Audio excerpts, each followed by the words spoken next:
Miracy. It was very aspirational. It was nicely designed. It was, come on this and you can transform your life if you want to. And that kind of sealed the deal, if you like, for everybody. And it helped me manage expectations going forward. Hello, and welcome to Course Lab, the show that teaches course creators like you how to make better online courses. I'm Danny Iny, founder and CEO at Miracy, and I'm here with my co-host Abe Crystal, who is the co-founder of Rizuku. In each episode, we showcase a course and course creator who is doing something really interesting with their course. Our guest today is Mel Stanley. She is a personal brand and marketing strategist and founder of FirstWoman, a coaching practice. Mel, welcome to Course Lab. Hi, Danny. So we're really excited to have you on the show. Let's start at 30,000 feet. Who are you? What do you do? How did you come to be doing it? I had worked 25 years probably in marketing and brand within big agencies within London, and also as a chief strategy officer and head of marketing and brand at a large utility in the UK. It was interesting because how I found my purpose was when I was perhaps similar to where you are. Agency land is full of very strong females. But when I went into the corporate world, which was really my last two jobs, I discovered that that wasn't the case, that there were many really super talented women, but they were a kind of critical mass that was stuck in mid-management level. Very few CEOs, very few board members, other than the tokenist HR director. And I found myself in that pattern being subjected to not being promoted and being held back and put on course after course after course because I needed to develop in this area and that area. And it was very frustrating. And I was watching male colleagues, doing much better. And the thing was, at the time, I had a really strong personal brand. I had got my job through my brand and through LinkedIn because mostly I was interviewed via LinkedIn Messenger. So I was very clear what I was about. And when I was employed there, they were very clear what I was about. But somehow I couldn't break through. And of course, we know it as the glass ceiling. So I decided to combine what I knew best, so brand and marketing, with my passion for supporting female talent. And so, no surprise, that's what my coaching practice is, because it's my honest belief that if we don't get more female senior leaders, if we don't get more board level women, then they are not going to be in the position to be able to make the decisions and have the influence that we all need for gender equality within the workplace. So that's why I started First Woman. Awesome. And so how did you go from the coaching practice to a course? Lockdown, if I'm honest. Because I started in September 2019, my proposition at the time was half-day workshops face-to-face. And of course, when the UK entered lockdown in March 2020, I watched my workshops being cancelled almost overnight. My revenue stream completely dried up. So like everybody, I had to pivot pretty quickly to starting to create a virtual coaching practice, which after I stopped panicking, I did successfully. Fantastic. Awesome. So tell us about the journey from the light bulb moment of, I think there's room for an online course, I think there's an opportunity for me to create one, to how did you go about planning it, designing it, speccing it out, running your first version? What did you price it at? How many spots did you fill? Tell us all about that journey. I knew that the first thing to do was to interview the women that I wanted to sell this course to. So the way I did it principally was through speed coaching, as I called it. I sent an email out to my base offering 20 minutes free speed coaching, and they just needed to bring me a problem that we could solve. And I was very clear that this is quid pro quo. There's a value exchange here. So I said, tell me the one thing that is getting in the way of your career progression. That was the question. I did that on my email and I posted that on my LinkedIn profile. And over the course of about a month, I had 20 people, 20 women in my target group sign up for these speed coaching sessions. My promise back to them was, we'll debate this, I'll try and help you solve it, and you will come away with a plan. of a few ideas and tips of what you could do to overcome this. And what I get out of it is insight about the problems that women are facing in the workplace and the things that are really getting in their way of being promoted or going for new jobs or whatever it might be. So that was the premise. I wrote down all the problem language and I was able to distill all of the conversations into kind of 4 or 5 major areas of challenge. A lot of it was about confidence, not wanting to self promote, not feeling like they could step up into a leadership role, so not being perceived as a leader, being intimidated by authority and male dominated organizations, all of these kind of things. And then I put it out on a poll on LinkedIn and said, these are the 4 things, 5 things I've identified. Come on, network. What do you identify with? And again, the vast majority of the votes focused in on confidence and sales promotion. I think they accounted for about 60 or 70% of the votes. And so I decided, right, that's what the course has got to be. It's got to be about building confidence and encouraging women to be able to self-promote, talk about their achievements, do a really cracking elevator pitch, all of these things that they shied away from. And what the course tries to do is to bring that out. So the speed coaching was absolutely wonderful in terms of generating the content ideas for the course, because I was able to then break it down into 4 modules which attacked each of these themes and provided solutions for them. Speed coaching was the door opener to everything because it made the content relevant, it made the language and the vernacular relevant. It also confirmed that the problem was there and that I was talking to the right audience. So that was the key thing. And then the course itself was pretty intense, deliberately so. I did 4 group sessions. 10 women signed up to the pilot. 8 of those were from speed coaching. I did 30 minutes one-to-one coaching with each of them in between those group sessions in order to discuss and refine the coursework that they were given. And of course, I got lots and lots of feedback during those one-to-one sessions because I always asked 5-10 minutes at the end. So how are you finding it? What's good? What's bad? What do we stop, start and continue? So each time I could refine it and get better and better. And then the feedback was amazing. What were some of the things that you learned during the pilot? Like what worked well and what were areas where you felt like you needed to kind of iterate or improve on things based on how things went in the pilot? The feedback was they wanted less presentation content, so less learning and more interaction, more opportunity to discuss the coursework with each other, and more opportunity to discuss the content of the lessons with each other. But, the thing is that it's quite a big subject. And I was trying to run the groups at 45 minutes, trying to fit it in over people's lunch times to make it easy for them to be able to attend every Tuesday at 12:30, because it's quite a commitment. So I thought I was doing everybody a favour by making it shorter. In actual fact, what they wanted was longer so they could have more chat. But what I ended up doing was I created a LinkedIn group, a messaging group, called the FirstWomen. And now everybody's on that. They use that to message each other and talk about what they're doing. So that was the thing that was missing.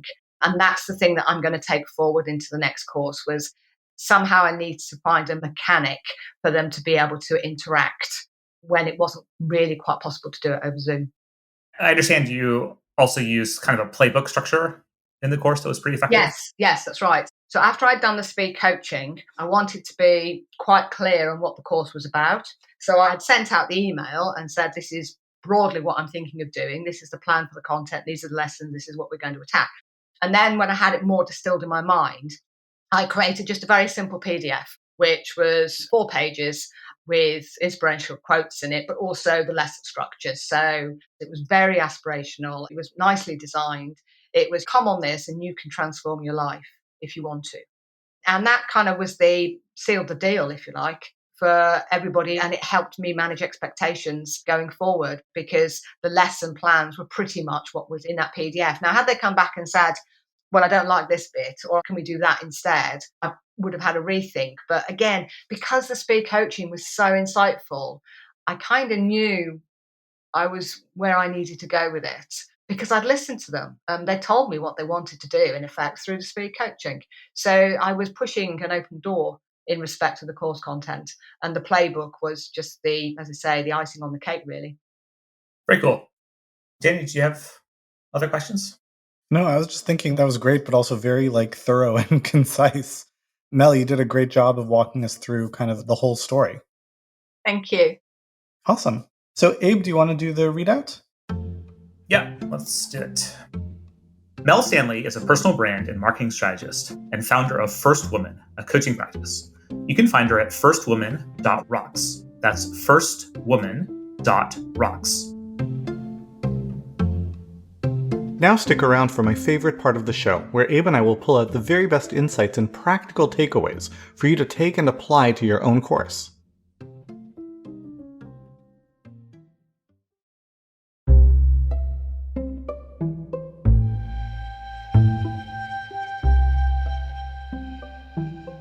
So Mel had quite the story to share. Abe, what jumped out to you that was really interesting and noteworthy? The first thing, which is a bit kind of higher level than the specific tactics she used in her course, is just something we've talked about before, which is the importance of mission and passion for what you're doing. There's a saying in Silicon Valley that missionaries will generally beat mercenaries, right, in terms of having a successful startup or business. And I think that applies to course businesses too, right? Like it matters that you really care very passionately about what you're doing and how your course is going to help people. And that's something that Mel really has in spades. This is something that's deeply grounded in her background and personal experience. And she really wants to see transformation and change in each of her clients. And that's driving her to create a course that is meaningful, right? As opposed to, just creating a course because you see a market opportunity or because you have a business that's working and you could add a course to it. So that, just the importance of really following a mission that's meaningful to you and letting that flow through the course design was the first thing that jumped out. Yeah, and that passion also led her to really embrace and throw herself into the process. You could tell that she wasn't just going through the motions of, okay, I've got to do some market research, I've got to talk to some people. Like everything she did, she was like, well, I'm going to do it. I'm going to get every bit of juice that I can. Whereas the concept of speed coaching or laser coaching, these 20-minute calls, that's not super novel. That's what we teach to all of our students. But she was super focused about it, really clear promise. You're going to get one thing that is going to help you unblock something that's getting in the way of your career progression. And it's noteworthy that she didn't have a large audience, she didn't have a large email list, but she had a clear and focused and relevant promise. And so people raised their hand and said, yes, I'm interested. And she really insisted on that clarity of focus. What is the one thing? And she got her list of, what are the top 5 things that people seem to want. And she put that to her audience saying, which of these is most important to you? And that brought her to that clarity. And that brought her to a place of, okay, now I know what to make the course about, but she continued to leverage that resource, right? In terms of all those conversations she had, that became referral sources, and some of them became clients, and the flywheel kept on going. And I guess what underlies all of that is the fact that the process is effective and you have to take the steps. And if you give them your all, you will get all you can from them. But at the end of the day, you also need intellectual property or subject matter knowledge that makes a difference, because none of this would have worked if people got on the calls with her and her advice wasn't helpful, or they took her course and it just wasn't able to yield results for them in their careers. Right. Hand in hand with that is how focused she was on coaching as an approach. In some ways, as much as we talk about courses and people get excited about the scalability of courses, in some ways it can be a bit myopic to think of courses from the only standpoint of traditional teaching or providing structure and content. While that is important, really what we want is for our students to get results. And we know from many painful experiences that just providing good content often isn't enough to do that. And so there are many approaches you can try to get better engagement, to create more accountability, to lead your students to meaningful outcomes. But coaching is often one of the most effective. And yet, as simple as that is, it often gets lost in the idea of thinking, oh, I need to create a course, and the course itself is the product or the deliverable. but simply focusing on coaching and how you can interact with and guide your students personally can make all the difference. Yeah, I mean, you and I have had, I don't know how many conversations about this, but as much as I love online courses and the transformation that they can deliver and the opportunities that they create, I mean, I've devoted my career to building, selling, teaching other people how to do the same with online courses. I don't love the label of online course because it conjures to mind this very limited idea of a bunch of videos and a membership site, people going through it on their own time, etc. And in terms of a banner for what people should be thinking about, it's really a transformative learning journey, which will include whatever modalities and components we need, as long as they are structured, formulaic, and scalably, cost effectively scalable as more people come in and the math continues to make sense. So I really like the way that, I don't know if Mel ever thought of that explicitly. I certainly never had that conversation with her, but that idea was clearly internalized. She wasn't looking for, well, how can I create some videos on a membership site and set it and forget it and make money while I sleep and all the buzz phrases. She did give thought to scalability and the fact that if content is pre-recorded, it would be more cost effective, etc. But she was really thinking about, well, what can I put on the table that will deliver a real meaningful, transformative outcome for my students? And that's a big part of what's responsible for her success. I think it's time for a new term. We need to start figuring out what's the next term that replaces courses. You think transformative learning journey is going to catch on, or maybe we need something a little punchier? Bit of a mouthful. TLJ. Well, yeah, we'll keep working on that. But it really is true. Like in some ways, the idea of a course or that being the mental model it can be limiting in a way, right? And so we're going through these gymnastics of like, yeah, it's a course, but don't think of it as just a course. There are these 17 other things you could do to make it really effective for people. Maybe we should be encouraging people not to think of it as a course per se. It's just that concept is so entrenched in our culture, it's a little hard to work around. But it's the label, right? Like that's the thing. It's the label. All right, we'll sleep on that. You want to read us out? Okay. Thank you for listening to Course Lab. I'm Abe Crystal, co-founder of Rizuku, here with Danny Iny, CEO and founder of Miracy. This episode of Course Lab was produced by Cynthia Lamb. BC Lance and Jeff Govertson assembled the episode. Danny Iny is our executive producer. Big thanks to Mel Stanley for taking the time to share her passion about her course. You can find out more about her at FirstWoman.rocks. That's FirstWoman.rocks.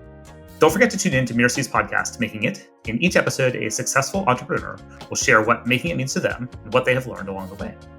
Make sure you don't miss the really great episodes coming up on Course Lab, so subscribe on Apple Podcasts, Spotify, or wherever you're listening right now. And if you like the show, please leave us a starred review. It's the best way to help us get these ideas to more people.